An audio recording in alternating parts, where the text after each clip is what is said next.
Welcome, brave souls, to a night of mystery and terror. Are you ready to step into the darkness? Hold your breath, because tonight's story will haunt you long after the lights go out. I awoke to chaos, my senses being simultaneously overwhelmed.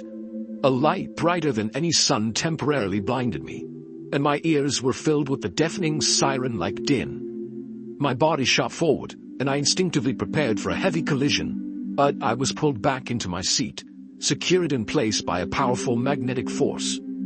The light faded, and the ominous apocalyptic noise was replaced by the constant sound of beeping control panels and distant explosions. I blinked, slowly opening my eyes and looking down at my own body, finding my frail form encased in a suit of armor, an exoskeleton designed for modern warfare, which offered me partial, but by no means total protection from the battle environment.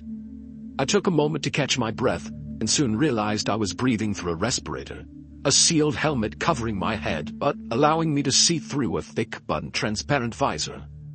I was still secured to my jump seat, restrained by an invisible force and protected from the extreme pressures. But I was able to turn my head and observe my immediate surroundings. I sat inside a tight metal tube, surrounded by other bodies. I saw people to my left and right and across from me, noting how they were all similarly kitted out, dressed in heavy combat suits which made them look like giants. I counted 15 suited individuals, not counting myself. Looking through their visors, I could see their faces. They were an assortment of races and genders, but all were human beings just like me. Nobody spoke or even met my eye, but I sensed we were all experiencing the same emotions in that moment: fear, adrenaline, wonder, and also disbelief. We weren't meant to be here, and that seemed certain. All of us were human beings, most born on Earth, although some were citizens of the galaxy. In any case, we were all a long way from home, caught up in an alien conflict not of our making.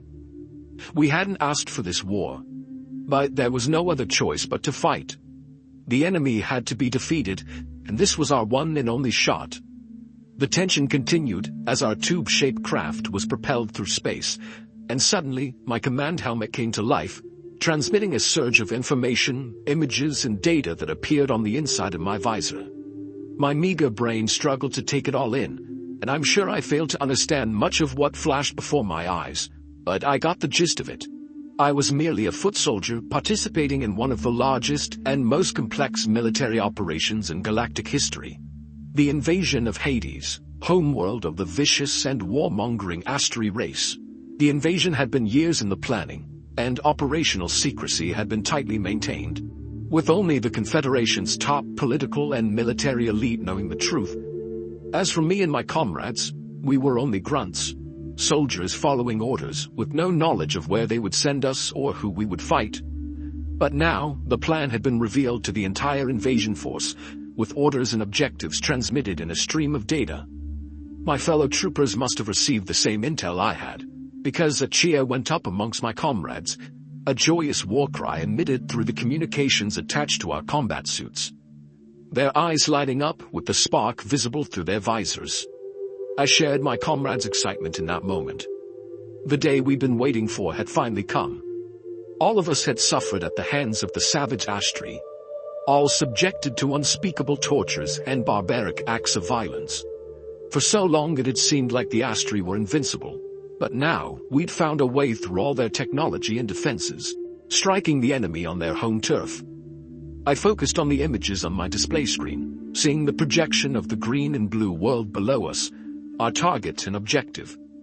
The planet's orbit was filled with spacecraft, most colored blue to indicate that they were under Confederation command. There were too many vessels to count, but there must have been dozens of gigantic, needle-shaped warships firing ballistic missiles and ion cannons down at the Astri satellites and targets on the planet's surface. A dropship appeared in the middle of a huge swarm of similarly sized vessels, all carrying command squads identical to our own. Combined, they transported the huge infantry force assigned to the invasion, but the bulk of the blue dots appearing on our screens were small but deadly automated drones, a vast armada of war machines surely numbering in the hundreds of thousands. My jaw dropped as I observed the vast invasion force. an army drawn from the dozens of worlds and species which made up the Galactic Confederation, all brought together for one purpose: to end the evil empire of the Astri once and for all. I imagined what this vast armada must look like to the beings on the planet's surface. What would the Astri feel in this moment as they saw their skies blacked out by enemy craft? A swarm descending to deliver righteous vengeance. Were they afraid, now that the tide had turned? I also considered how all this was even possible. How had they bypassed the Astri fleet and their substantial orbital defenses? That was a question for later, assuming we survived that long. The Astri had been taken off guard, but they were far from beaten. As I continued to watch the screen, I saw multiple red dots rising from the planet's surface, enemy drones and missiles ascending to meet the invasion force. And next, some of our vessels started to disappear from the battle zone, taken out one by one. We all felt the explosions around us and feared our own dropship would be next. It seemed to me like a cruel irony to have come this far only to be blown out of the sky before we joined the battle. But this wasn't to be our fate. Many dropships and drones were destroyed in orbit, but our numbers were overwhelming, and the large majority of our ships got through the Astri's hastily organized defenses. Soon our ship entered the atmosphere, fire surrounding the vessel's exterior as the surface grew ever closer. It seemed as if we were descending too fast, but our ship's computers automatically activated the reverse thrusters, allowing us a safe but bumpy landing. Welcome to hell, I thought, as the dropship's rear door slid open to reveal the nightmarish world beyond. In an instant, the magnetic force holding us down was released, and we all stood up, grabbing the high-powered rifles by our side as we descended the ramp to join the battle. My boots thudded heavily on the metal ramp, and then I was running on dirt, taking my first steps on Hades.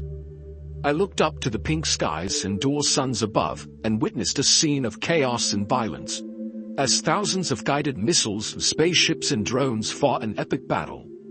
For a brief moment I was frozen, awestruck as I watched dozens of explosions and hundreds of dropships descending to the surface. But then my full attention returned to the fight ahead of me. My comrades and I were advancing across open ground, charging through a grassy clearing and towards a jungle of foliage on the horizon. Hades is a world of tropical rainforests. The atmosphere would of course be toxic to our human lungs, except our exoskeletons protected us from the hostile environment. But our combat suits only provided limited protection from the Astri guns and particle beams. We advanced without opposition for the first 100 yards, meeting other squads en route as fresh orders continued to flash across our screens. Our small band of humans were outnumbered by dozens of troops from other species, but we all fought under the same galactic flag and were accompanied by hundreds of AI drones which flew over our heads providing cover. For a moment, I felt so powerful, like I was part of an almighty war machine that couldn't be stopped. But then all hell broke loose as the Astri fought back. Projectiles were fired from concealed positions in the tree line, guided missiles and beams shooting out towards us. I saw the soldier to the left of me literally explode into a bloody cloud of viscera and twisted metal. Others soon followed. My headphones filled with terrible screams as soldier after soldier fell to the Astri defenses. But sheer adrenaline carried me on as I continued running whilst returning fire from my rifle. Meanwhile, our drones flew ahead and launched attacks upon the Astri positions. Many were shot from the sky, but those that survived took out most of the enemy's heavy weapons, allowing our ground attack to continue. We were within 100 yards of the tree line by the time we saw our first Astri warriors, as they emerged from their trenches and opened fire with small arms. I took a deep breath as bullets flew inches over my head. Raising my rifle, I allowed the targeting program in my helmet to pick out an Astri gunman. With my target selected, I pulled the trigger, experiencing a grim satisfaction as my bullet struck the reptilian in the chest. I continued sprinting forward, shooting as I went. I expected to be hit at any moment, but thankfully the enemy's bullets all missed me. Unfortunately, several of my comrades weren't so lucky. The Astri made us pay a heavy price for the ground, and many brave soldiers made the ultimate sacrifice. But we had the advantage in numbers and firepower, and this proved overwhelming. I reached the tree line unscathed, jumping down into what I thought was an empty foxhole, only to be confronted by an Astri soldier who emerged from the tunnel beneath me. I froze momentarily as the brutish yet calculating killer came at me, slashing out with its razor-sharp claws before I could react. Its claws tore at the neck of my combat suit but failed to penetrate. I think it would have sliced my throat open if it hadn't been for my armor. But I'd survived the attack, falling backwards but firing upon the Astri which had flung itself at me. The projectile easily penetrated the reptilian's red-scaled hide, throwing its body backwards as it squealed in pain. The alien squirmed in agony in the dirt with a bullet in its gut. A part of me took a perverse pleasure from the Astri's suffering, but I couldn't stand the terrible screeching that the wounded warrior emitted, and so I fired a second shot, putting the alien out of its misery. I stood for a moment over the Astri's body, admiring my own bloody handiwork. But I didn't dwell for long, as the bloody chaos of battle continued all around me. I saw my comrades fighting Astri holdouts hand-to-hand along the trench line, and I went to their aid, taking on 1, 2, and then 3 enemy warriors in quick succession. We slaughtered them to the last one. No Astri attempted to surrender. I doubt their strict warrior culture would allow such a capitulation. Before long, the trenches were ours, and the sounds of screaming and cracking bones in my ears was replaced by joyous cries of celebration. Fresh data flashed in front of my eyes, providing real-time updates on the battle. We had taken our first objective, and even though our losses were high, the casualty rate was lower than the pre-battle projections. But there was still a lot of fighting to come. We proceeded slowly and cautiously through the alien jungle, watching for any signs of booby traps or enemy ambush. The thick vegetation was difficult to traverse, and I practically jumped at every cracked branch or unidentified chirp. The Astri were the only threats in this dangerous environment, as many of the indigenous predators were more than capable of taking on a fully grown human, even one clad in a combat suit. Nevertheless, we crossed through the thick jungle without incident, only hearing the distant din of explosions and gunfire emanating from dozens of separate skirmishes across the continent. After some time, we emerged into another artificial clearing, looking up in awestruck horror at our second objective. The Astri Cathedral dominated the skyline, with its needle-like steeple extending to several hundred feet. The structure itself was typically ugly and constructed in a brutalist style, with thick walls of cold, featureless metal on all 4 sides, and the high steeple being the only indication of the structure's cultural significance. The steel doors of the hellish cathedral were firmly shut, and I dreaded to think of the horrors on the far side of them. But this didn't change the fact that we had to get inside. The cathedral was a key objective which we need to capture and hold, no matter what the cost.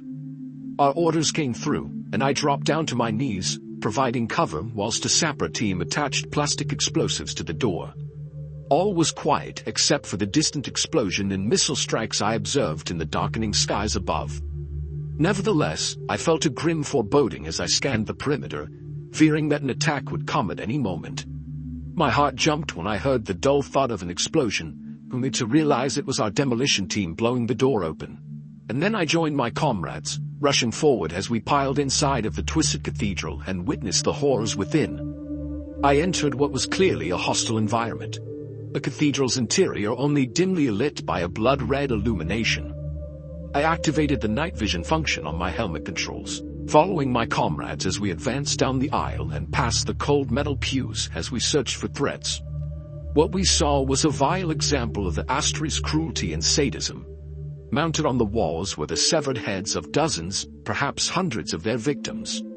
I observed many different species, including human beings, and all of the heads still lived, emitting silent screams as their crazed eyes observed our advance into their torture chamber.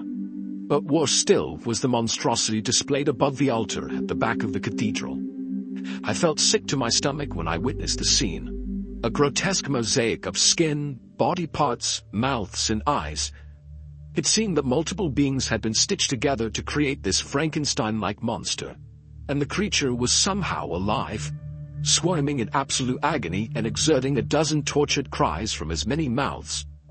My squad halted their advance, all awestruck and frozen in abject horror. Unfortunately, we let our guard down and didn't see the attack coming until it was too late. I spotted the projectile out of the corner of my eye, but didn't have time to shout a warning before it hit the man in front of me, penetrating his armor and impaling him through the chest. The dying man dropped to his knees, turning to face me with terror and pain in his eyes before his visor was obscured with blood. I swung around, seeing the dark shapes emerging from the shadows and moving rapidly towards the aisle. The Astri who assaulted us were taller, stronger, and faster than those we'd previously fought. A warrior priest elite with a fanatical zeal who would defend their sacred temple at all costs. The soldiers around me fired in a panic, but the attackers moved so fast, jumping upon my comrades and knocking them to the floor before stabbing through their armor with war pikes. I heard the thunderous roars of the attackers and the terrified screams of our soldiers. I knew I had to take charge of the fight back, otherwise we would surely all die in this hellhole. I raised my rifle to aim but wasn't quick enough. A 7-foot Astri knocked the gun out of my hands and struck me hard across the head. My skull would have cracked if not for my helmet, but the force of the blow threw me down and I hit the ground hard. Looking up, I saw the reptilian standing over me, its yellow predator's eyes glistening with sadistic glee as its maw opened to reveal rows of long and sharp teeth. But what really frightened me was the huge warpike it held over me, the spear poised to plunge into my chest. I saw the sharp end coming and moved at the last possible second. The point of the spear missed my heart, but instead impaled me through the shoulder. I screamed in pain and the Astri snarled with frustration. The last thing I heard was gunfire, then everything went black. I woke up screaming, clutching at my shoulder only to find there was no wound. Next I ripped the helmet from my head. I was sweating profusely and struggling to breathe as I surveyed my surroundings. But then I felt a gentle touch on my shoulder and a reassuring feminine voice in my ear. "Take it easy, Saul. It's all okay, you're in no danger." I looked up to see the woman standing over me, noting her dark brunette hair, expressive eyes, and her soft, compassionate smile. I was able to calm myself, and in time I remembered who I was. Saul Jackson, assistant to the UN's ambassador to the Galactic Confederation. The woman assisting me was my boss, Lisa Tang, Earth's official representative at the most significant war trial in recent galactic history. The horrors I'd witnessed were a memory of a battle already fought and won, but the memories were not my own. I'd lived through someone else's experiences, courtesy of a full immersion VR program provided by our friendly alien hosts.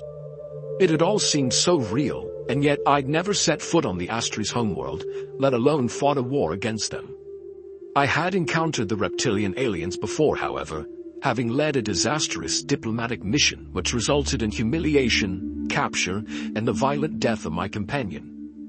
I thought this disaster would mark the end of my career and possibly my life, assuming the government decided to liquidate me and hide the truth. But times had changed, and I'd been given a second chance, an opportunity for redemption, if you will. I removed the remainder of the VR apparatus from my still shaking body with Lisa's assistance, noting the sterile white room we inhabited. A cabin on board the Confederation's needle ship transporting us to our destination. "I'm sorry to have to put you through that, Saul," Lisa said sympathetically as we sat down together and she offered me a glass of water. "But I believe it was something you needed to see for yourself." "Agreed," I replied after taking a deep gulp of cold water. "Who was he?" I asked, referring to the soldier whose memories I'd relived. "Is he still alive?" "His name is Jamie Wallace. And yes, he survived the battle." Jamie's story is quite something. Abducted from Earth, thrown into a slave rebellion, and then recruited by the Confederation military. He fought in the liberation of Europa before joining the Human Legion. As you've seen, he was in the first wave of the Hades invasion. Wounded in combat but honored for his bravery during the final assault on the Astri capital. "Wow," I said in awe. "He's quite the hero." "Yes, certainly seems so," Lisa replied thoughtfully. "But I guess we'll find out soon enough. Legionnaire Wallace will meet us once we arrive at Europa."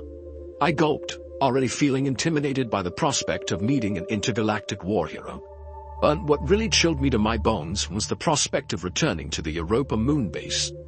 I had barely survived my previous visit and had been left in terrified awe of the murderous Astri.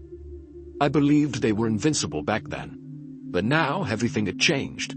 The Astri homeworld had fallen, their empire was shattered, and their leadership were standing trial for war crimes beyond count. I shook my head as I tried to come to terms with all I had heard and seen. I still don't understand, I said whilst meeting Lisa's sympathetic gaze across the white table. How did the Confederation pull off the attack? Don't miss out on amazing Why didn't the content. Astri see it Hit that coming? subscribe The button and turn Kalmar. on the The name was notification familiar bell to me, to stay as I'd updated read with our about this latest species in videos. my Join briefing. our community today. The Kalmar were an aquatic squid-like race who'd accumulated enormous wealth and power through their control of the vital wormhole network, which crisscrossed the galaxy. Travel between star systems was virtually impossible without the Kalmar's cooperation. But it still didn't add up. The Kalmar have never taken sides, I said, repeating the words from my briefing document. Lisa smiled thinly before replying. Times have changed. It's true that the Kalmar are primarily motivated by self-interest and greed. But they've come to realize that the Confederation is a safer bet in the long term. They conspired with the galactic leadership and allowed Allied forces access through their wormholes, meaning the fleet could jump straight into the Astri's home system, undetected. I nodded my head in understanding. The Kalmar had stabbed the Astri in the back, throwing their lot in with the Confederation. It had been a risky move, but seemed to have paid off.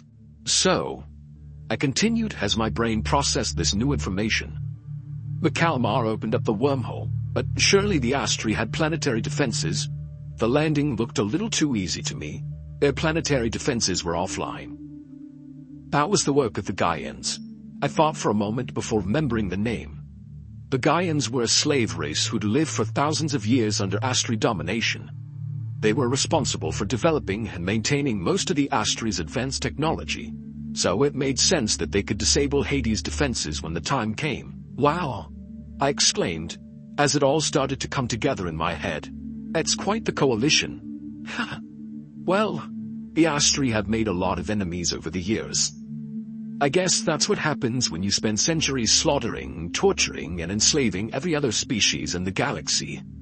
I chuckled at Lisa's comment, but then a coldness ran through me as I contemplated all the atrocities the Astris had committed over countless generations.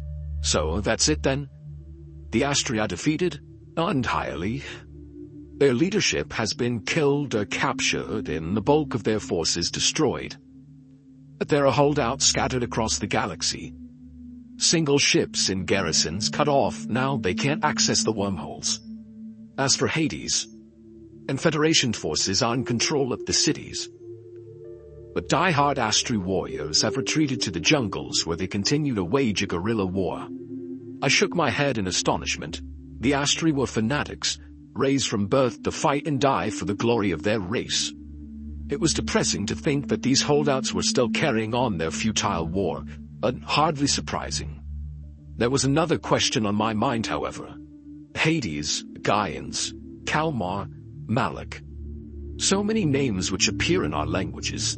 That's no coincidence, Lisa said with a knowing smirk. The Astri weren't the first alien species to visit Earth. You'd be surprised at how much of our history has been shaped by little green men. My word, was my intrigued reply. I think Lisa was about to reveal more, but suddenly our conversation was interrupted by a booming robotic voice calling out through the ship's PA system. Attention please, we are making our final approach to the Europa moon base. All delegates and support staff should report to the bridge and prepare to disembark. Well, I guess that's our cue, Lisa said with a sly wink of her eye. She got out of her chair and I followed. A moment later, we were exiting the cabin and ascending through the ship, mentally preparing ourselves for the coming diplomatic mission. I'll admit to feeling a chilling sense of déjà vu as I stood on the observation deck of the Confederation starship, looking down upon the cold, rocky surface of Europa, in orbit around the instantly recognizable Jupiter. I'd been here not so long ago, back when the moon base was still under the enemy's control. My bosses back on Earth had sent me to negotiate terms with the Astri, or so I thought. In fact, my diplomatic mission was a lie, a cover story meant to conceal the true nature of the clandestine operation. My companion, a military man called Henderson, was purposefully infected with a virus deadly to the Astri, and his mission was to infect and kill the enemy garrison. But the plan had failed badly, and Henderson was brutally executed. The Astri only spared me so I could deliver their hideous message to the cowardly politicians back on Earth. Never in my wildest dreams had I ever thought I'd return to Europa. Obviously, the circumstances were very different. The base had been captured and secured by friendly forces, and thousands of human prisoners were freed. But still, I felt a grim foreboding as I looked down upon the vast military base which protruded above the moon's surface. Lisa clearly picked up my distress as she placed her hand on my shoulder, and she spoke gently into my ear. "How are you holding up, Saul?" "I'm fine," I replied without much conviction. But my boss wasn't fooled by my thin facade. "I can't imagine what it's like for you to come back here. But I need your support, Saul. Please know that. And it will be different this time. The Astri aren't running the show anymore. They're finally going to face justice for what they did to our people." I saw her eyes light up as she spoke her next words. "This is a new beginning for all of us. The UN is close to approving Earth's application to join the Galactic Confederation. And before long, we will have to reveal the truth to the people. This isn't a time for fear. It's the time for hope. And once these trials are done, we can all look forward to a peaceful future together." I continued to look into Lisa's dark brown eyes as I feigned a smile. I admired my boss very much. She was highly intelligent and an accomplished diplomat, compassionate, but tough when she needed to be. Nevertheless, I couldn't shake off the unpleasant suspicion that she was naive and unprepared. Lisa Tang had read all the briefings, and she'd experienced the VR reconstructions, but she'd never seen the Astri in the flesh like I had. I feared Lisa didn't truly know our enemy. If she did, she'd realize that the Astri were always dangerous, even when they were locked behind bars. My anxiety only increased as our ship descended down to the moon's surface and docked. Soon, our party left the safe and aesthetically pleasing Confederation starship with its clean white surfaces and comfortable cabins, and we entered the black and grim interior of the Astri base. The facility was now under Allied control, but there was little they could do about the design and decor. The dark, twisting corridors cutting deep into the moon's core. I couldn't help but recall the horrors I'd been subjected to during my previous, ill-fated visit. The psychological tricks the Astri used against us. The thousands of wailing prisoners held in tight cages. The sadistic death fight organized for entertainment. And Henderson's agonizing death at the hands of a hideous alien monster. I was only one of thousands who'd been tortured in this hell-like prison. Except I'd been one of the few lucky enough to survive the ordeal. And as we descended into the bowels of the captured base, my fear turned to anger and a burning desire for revenge.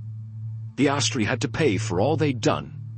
We met our hosts inside a huge chamber located far below the ground, which had once served as the Astri's prison. I recalled the rows of small and confined cages stacked up to the high ceiling, all containing emaciated torture victims. Abductees snatched from Earth and subjected to unspeakable atrocities. They were all gone now, of course. Many were surely dead, but I hoped others had won their freedom during the liberation. In any case, the prisoners in cages were gone, leaving only a vast and empty cavern, albeit one filled with haunting memories of past horrors. The two beings who met us inside were strangers to me, although I was more than familiar with their names and stories. Firstly, there was Gabriel, a member of the Malak race and one of the Confederation's top diplomats. He stood close to 7 feet tall, a slim and pale-skinned humanoid with large, oval-shaped dark eyes which shone with intelligence and compassion. Our second host was human, his face weathered and scarred, and his eyes hard, like they'd seen too much pain and suffering. I'd never met him before, but I'd lived part of his life, seeing and experiencing his bloodiest day. The human was Jamie Wallace, hero of the Europa liberation and invasion of Hades. Here standing before me was perhaps the greatest war hero in human history, but few on Earth had ever heard his name. I wanted to rush forward and shake the man's hand, but instead I remembered the diplomatic niceties. Letting Lisa take the lead as she made the necessary introductions. "Welcome, my friends," Gabriel said in an almost song-like voice. "I am honored to greet Earth's representatives on this important yet solemn occasion." "Thank you, Mr. Ambassador," and the honor is all ours. May I inquire as to my friend's well-being? I do hope he is readjusting to life on Earth. He is indeed. Ambassador Habib is making excellent progress in his talks with the UN representatives. We hope to have a deal signed shortly. Excellent, Gabriel answered with the genuine happiness evident in his alien voice. Ambassador Habib was the Confederation's representative on Earth, a human who had been abducted by the Astri as a child and sold into slavery before he was rescued from a mining colony by Allied forces. Gabriel had taken Habib under his wing, and they worked together for decades, apparently forging a close friendship in the process. And Habib was in many ways the perfect man for the role of ambassador to Earth, given his status as a former abductee and his inner knowledge of Confederation politics. Once the formalities were over, Gabriel invited us to proceed to the courtroom. The former admiral's trial will be commencing shortly, he explained as we crossed the cold metal floor of the vast warehouse. The prosecution has called multiple witnesses. They are confident of a conviction. The Astri he referred to was Admiral Taz, a high-ranking commander who'd been captured during the Hades invasion. Before his promotion, he commanded the Europa base for many years, and had overseen the systematic torture and murder of thousands of human beings. He was now being returned here, to the scene of the crime, to face justice for his many sins. There was something poetic about this trial. Although part of me wished Taz was dead already, cast down to hell where he belonged. I took the opportunity to speak with Jamie as we walked, quietly expressing my admiration for his many achievements. I watched your combat footage from Hades and have read your life. I'm sorry if this sounds cliché, but I want to thank you for your service. The entire human race owes you and your comrades a great debt. Wallace remained silent for a long time and would not meet my eye. I sensed a deep sadness in the man and worried that I'd said the wrong thing. But the soldier did eventually answer. There was no glory in this war, only death and suffering on a scale you couldn't even imagine. The horrors I've seen, the things I've done, it'll all be for nothing unless the politicians can deliver a lasting peace. I nodded my head solemnly and said no more. The message was clear and unambiguous. Wallace and his comrades in arms had won the war, with many having paid the ultimate price for that victory, and now it was up to us to forge a brighter future. In that moment, I felt the weight of history on my weary shoulders. There was much work to be done, but first we needed to get through this trial. The court had been converted for this specific purpose. It took the form of an amphitheater, with the judges and observing officials sitting in the stands, overlooking the circular area where the defendant was held within an artificially created force field, while the legal teams were set up in a purpose-built platform facing the bench, and the witnesses were brought in and out through a side entrance. I'd visited this amphitheater during my previous mission, and knew what the Astri had done here. Gladiatorial games, where human prisoners were forced to fight to the death against alien opponents. Henderson and I were subjected to such a display, forced to watch as 3 young men were slaughtered by an Astri warrior for the purpose of entertainment. I felt queasy to revisit this evil setting, and didn't understand why the trial was being held here of all places. Nevertheless, I said nothing, instead taking my place beside Lisa in the viewing gallery, where we were joined by a medley of exotic alien delegates from across the galaxy. We had no official role in the proceedings, and were merely here as observers. Still, I noted how the legal process was somewhat different to what we'd seen in trials back on Earth. There was a panel of 3 judges who sat above the dock and witness stand. The head judge was Malik, and to his right was a member of the Lycan race, a gray-haired wolfman with fierce and intimidating eyes. The third and final panel member was a Kalmar, except he was not here in person. The large squid-like alien with flying tentacles and saucer-sized eyes was projected into the courtroom and took the form of a 3-dimensional hologram.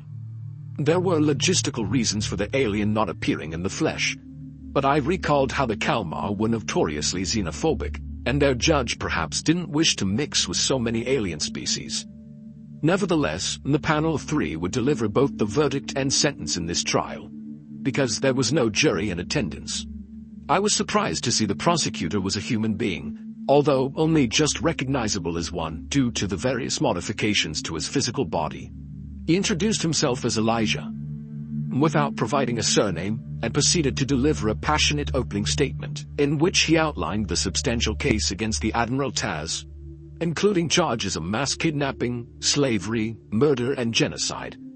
It was certainly a compelling case, and it was difficult to imagine what defense the Astri commander would offer, other than to cite the brutal and violent nature of his species. The defense lawyer was in actual fact an AI drone which hovered over the courtroom floor. The Astri refused to recognize the legitimacy of the court, and no Confederation lawyer wanted to represent these monsters. And so, a robotic advocate was their only other option. And then there was the defendant himself. Admiral Taz stood behind a transparent force field, flanked by a duo of armed guards, and two fierce-looking Lycans armed with laser pistols and sabers. The Astri prisoner still frightened me in spite of his situation. I watched carefully as his intelligent, predatory eyes scanned the courtroom, sizing up the security and attendees. I dreaded to think what was going through his twisted mind, but I feared the Astri had a devious plan yet to be revealed. What promised to be a long trial commenced with the calling of the first witness. The young man who was ushered into the court looked terrified, visibly shaking as he crept past the snarling Admiral Taz and took his place on the witness stand. His face was a ghostly shade of pale, and his eyes watery as he gave his name and answered preliminary questions from the prosecutor. Thankfully, the nervous witness didn't need to provide a verbal statement or be cross-examined. The Confederation's neurotechnology allowed us to view a visual representation of his memories, which were projected onto a screen on the far side of the amphitheater. I felt a sickness rising from the pit of my stomach as I watched. It started with the victim walking through a forest at night, suddenly surprised by a blaring siren and a blinding light emanating from above the treetops. The man tried to run, breathing heavily as he dashed deeper into the forest, but the tractor beam got him, and suddenly his body was lifted from the ground and pulled upwards. He kicked and screamed, but all his efforts were futile as he was sucked into the light. And then the screen went black, as the witness presumably lost consciousness. The next relived memory showed the witness naked and exposed in a tight cage, with all his dignity stripped away. He was held in a row of similar cages with fellow prisoners on each side of him, all emaciated and many bearing the obvious signs of torture, with deep scars evident on their naked skin. I noted how many sat in their own filth. Several were crying, and some appeared to have lost any semblance of sanity, rocking back and forth and muttering to themselves incoherently.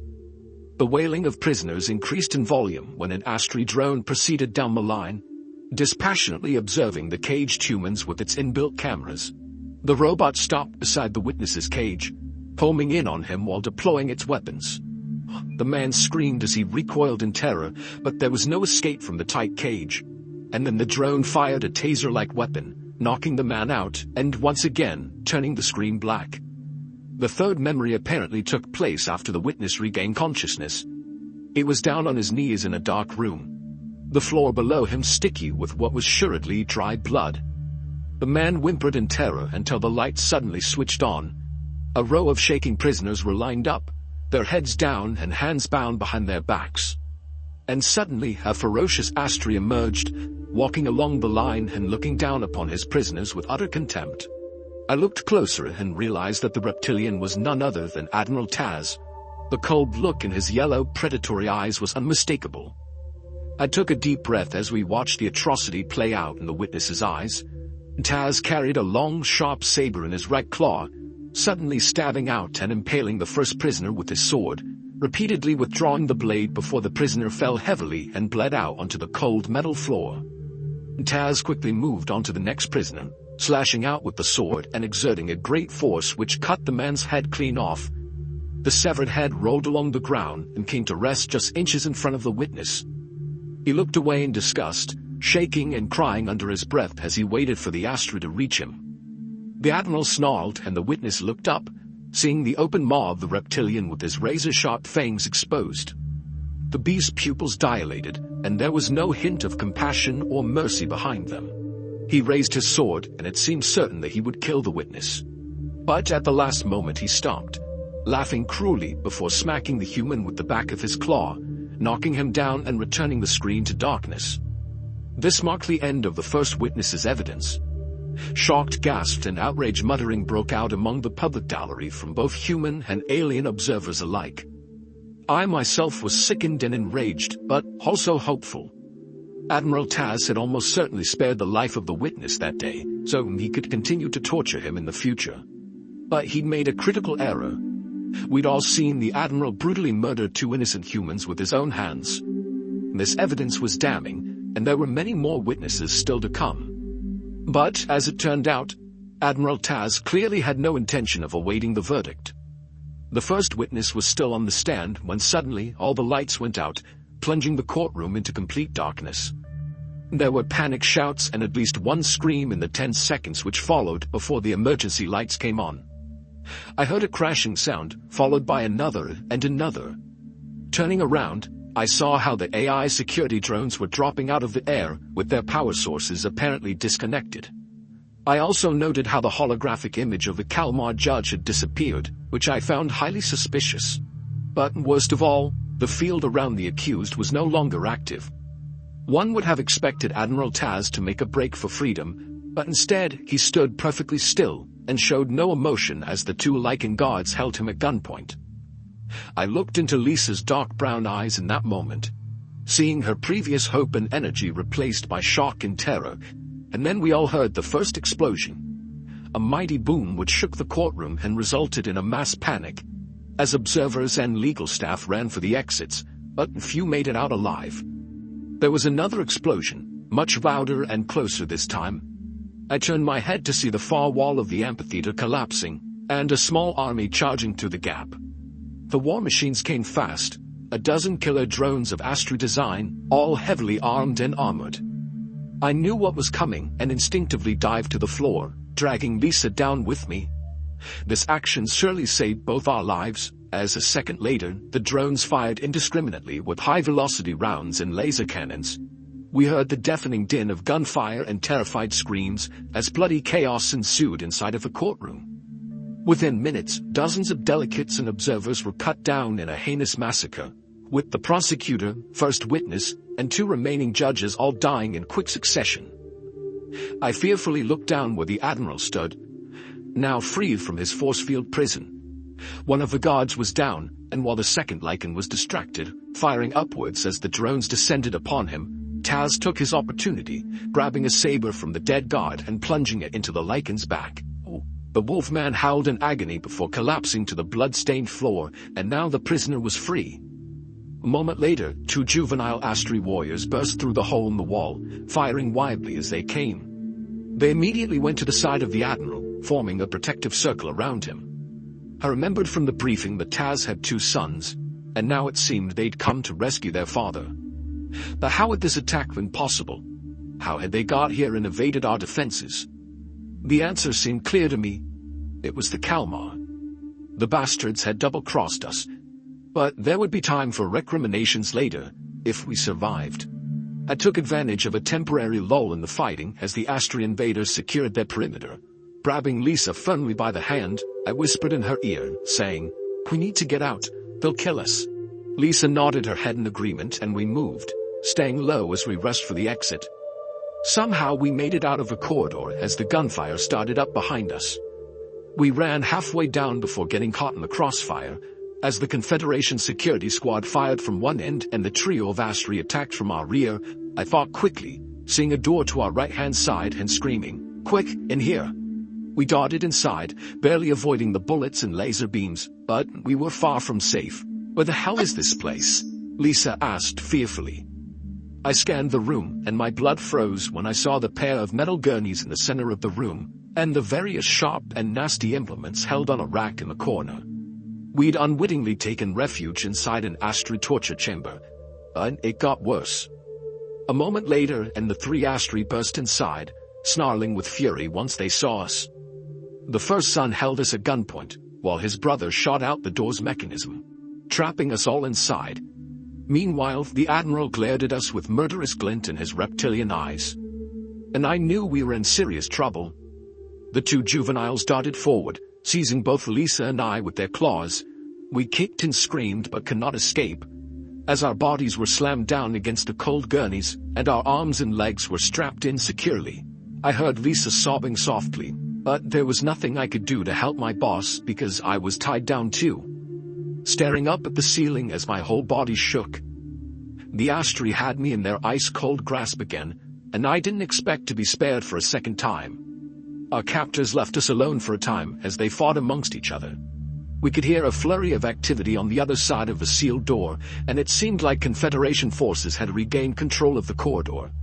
Admiral Taz snarled and growled, his tongue and claws clicking aggressively as he remonstrated with his sons. At one point he lashed out, striking his younger child and beating him mercilessly whilst he was on the floor. Clearly the rescue operation hadn't gone to plan. The assault force had successfully liberated the Admiral from the courtroom, but their escape plan must have gone south, as they were now cornered and trapped. I thought the situation might work to our advantage. If our captors needed us as hostages, they would surely have to keep us alive. But sadly, the Astri don't think this way. Once Taz has finished beating his youngest son, he turned his attention towards us. My blood froze once I saw the pure hatred burning in his murderous eyes. The Astri Admiral had endured the humiliation of capture and imprisonment, and now he was filled with rage, ready to take vicious revenge upon us, his helpless and bound prisoners. I watched him looking down on us as he considered who he would torture first. I fought against my restraints, but to no avail. Taz grinned sadistically at me, showing his fangs before he moved on, his claws clicking on the metal floor as he approached Lisa's gurney. No, leave her alone, but he would not stop. Taz had a selection of torture implements to choose from, but he went old school, using his own claws to inflict maximum pain. I heard Lisa pleading for mercy just before he cut into her flesh, and then she started screaming bloody murder. The long minutes which followed were the worst of my life, as I struggled in vain and shouted Lisa's name, squirming every time I heard the sickening sound of her flesh and bones being cut, and her blood spraying in all directions. Gradually, Lisa's screams grew fainter as her strength faltered, and then she was silent. Tears rolling down her cheeks, and my heart was broken, but Taz simply laughed cruelly, taking a moment to admire his own grisly handiwork before he turned his attention towards me. The butcher stood over me with Lisa's blood still dripping from his claws as he prepared to cut. I closed my eyes, preparing for the worst, but salvation came at the last possible moment. I heard a soft popping sound. Opening my eyes and looking over Taz's shoulder, seeing the cover of an air vent shoot open and a small drone fly through the gap. The drone opened fire, shooting and killing the eldest son in a lightning attack. Next, the robot turned on Taz, but the Admiral acted quickly, raising his laser pistol and shooting the drone out of the air. But a moment later, there was an explosion which knocked Taz off balance and filled the room with the choking smoke. The door was blown open and armed guards charged through. Taz recovered and raised his gun to fire, but he was too slow on the occasion. I saw Jamie Wallace run into the torture chamber, firing as he came. His first round hit Taz square in the chest, throwing him backwards. The Astri fell heavily to the metal floor, squirming in agony from the bullet wound in his torso, but Wallace acted quickly, firing a second shot through the Admiral's head and ending his life once and for all.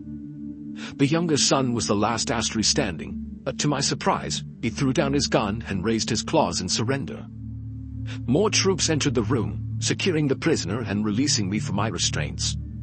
I should have been relieved, but instead I felt sick to my stomach as I glanced across at Lisa's mutilated corpse and realized she was beyond help. Once again I had survived, but Ambassador Tang had paid the ultimate price, becoming yet another victim of a war that should have been done and dusted. The tears continued to roll down my cheeks as they wheeled her body out of the room, and I cursed the dead Admiral Taz, whose corpse lay on the ground, believing that he'd gotten off far too easy. I was eventually escorted to the sickbay, where a medical drone examined me and prescribed a sedative for the shock. I continued to sit in the white room, struggling to come to terms with the savagery of what I'd just witnessed. I didn't want to speak with anyone in that moment, not even Wallace, who would save my life. But in the end, it was Gabriel, the Malik diplomat, who came to speak with me, and the alien knew just what to say. "I'm told you have suffered no serious injuries," he began in a cool and emotionless tone. "Yeah," I said sharply, whilst avoiding the Malik's oval eyes. I wanted him to leave me alone, but Gabriel persevered regardless. You grieve for your fallen colleague. Of course I do. I shot back angrily. The monster butchered her, and there was nothing I could do. Lisa deserved so much better. That last sentence hung in the air for a long moment. Gabriel didn't speak, but I sensed he was waiting for me to elaborate. I looked into his large dark eyes whilst I did so, feeling that I could speak freely. Ambassador Tang was a great woman, I eventually muttered. I used to think she was naive, but now I see how brave she was. Lisa wanted more than anything else to bring Earth into the Confederation and help build a lasting peace in our galaxy. That was the noble mission she was prepared to die for. Gabriel nodded in understanding before he replied, "Well, then it is your duty to continue her good work. You must ensure your colleague did not die in vain." And of course, he was right. I'm telling you this story to honor Ambassador Tang's legacy, and I will dedicate the rest of my life to fulfilling her mission. Like I said, times are changing. The governments of Earth cannot hide the truth anymore. One day soon, the Malik and the other races of the Confederation will make themselves known to the global population, and we will take our place in the galactic community. The Astri have suffered a catastrophic defeat, but there are other threats out in our galaxy, not least from the treacherous Calamar. We may be a long way from a permanent settlement, but together we are strong and will surely prevail. Peace be with you, my friends.